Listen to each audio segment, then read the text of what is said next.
not just verbally, but physically. Today's journalism has not called out what we see on the streets, what we've seen on the streets since October 7th. Rather, they've watered it down. They've watered down the real message behind these protesters' words. 18 hours after our Jewish community was massacred in Sydney, a violent protest erupted outside a concert hall in Amsterdam for a Hanukkah celebration, with some protesters in the crowd calling to, quote, kill the Jews. This is simply not about Israel, but the Jewish people and the obsession pro-Hamas supporters to end the Jewish people and the state of Israel. Unfortunately for them, their vicious anti-Semitic campaign has only further proved why the Jewish state is essential to this world, and we will fight back. We mourn our Jewish brothers and sisters who were viciously taken from us, including the Chabad rabbi of Bondi, who worked to spread Jewish light to his community and touch lives right here in Israel. This act of terror could have been prevented if these threats of anti-Semitism were simply taken seriously. May their memories, all their memories of these victims, be a blessing, and those who are currently recovering, may it be a swift and easy recovery. I also want to remind you, today is day 801 since Hamas launched its horrific attack on our country, massacring our people. Our hero and final hostage is still in Gaza, that is Ron Gvili. Prime Minister Netanyahu is working to return the remains of Ron Gvili to his family, and he is exhausting all efforts in Gaza and in Cairo to ensure he is returned. The Prime Minister also lit candles with Ron's family for the first night of Hanukkah yesterday. And next, I can share with you Prime Minister Netanyahu. He met with U.S. Ambassador to Turkey and Special Envoy for Syria, Tom Barrack, here today in Jerusalem. I can tell you they had a close and a productive meeting, as you would expect from Israel's greatest ally. I'll now take a few questions.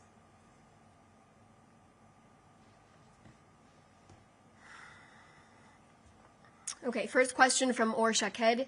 Israel Hayom, would you be able to share some information about the meeting that took place between Prime Minister Netanyahu and U.S. Envoy Tom Barrack, especially in light of recent comments about Israel? What I can share with you is exactly what I just said in the briefing, or it was a very close and productive conversation between the two of them.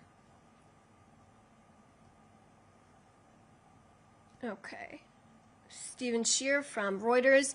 Did Israel specifically ask for stepped-up security around this time in Australia and in other countries for Hanukkah? On the topic of Australia specifically, of course, I'm not going to go into Israel's intelligence and internal conversations about this, but Prime Minister Albanese was warned by Prime Minister Netanyahu in a letter.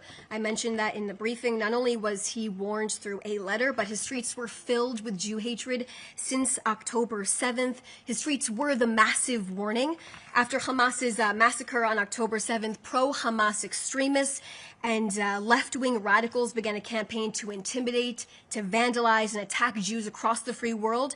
Prime Minister Netanyahu wrote in that letter specifically in Australia. The campaign intensified under Albanese's watch. These are not isolated incidents. This is an epidemic. From Hannah Julian, the Jewish edition, did the Prime Minister and Ambassador Barrack discuss the issue of Hamas and Palestinian Islamic Jihad? What I can share with you on that, Hannah, is what I was just able to about that meeting that took place today.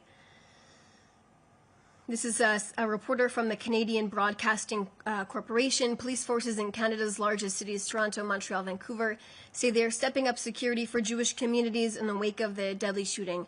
What do you make of this? And if I may ask a second question, do you have a comment on 6 Canadian members of Parliament intending to visit Jerusalem and the West Bank, Judea, and Samaria starting tomorrow? I don't have any information to share with you on that right now.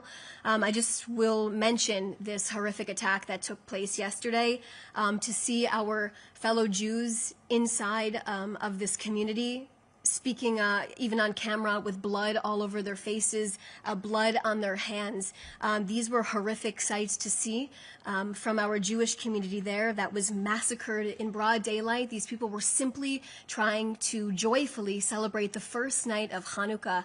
And I mentioned all of this inside of our briefing as well. I want to reiterate that Prime Minister Netanyahu on August 17th, 2025, he called on Albanese in the letter I referenced to replace weakness with action, appeasement with resolve, and to do so by the Jewish New Year.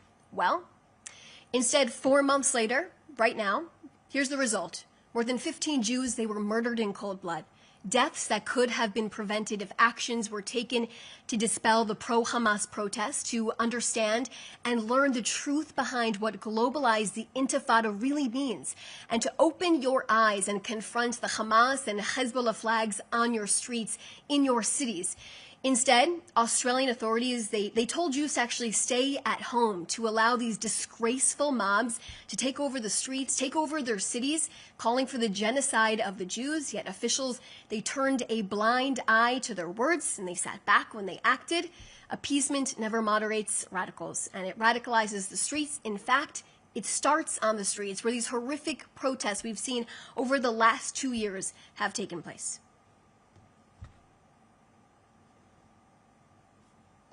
Okay. Looks like those are the questions that we have right now.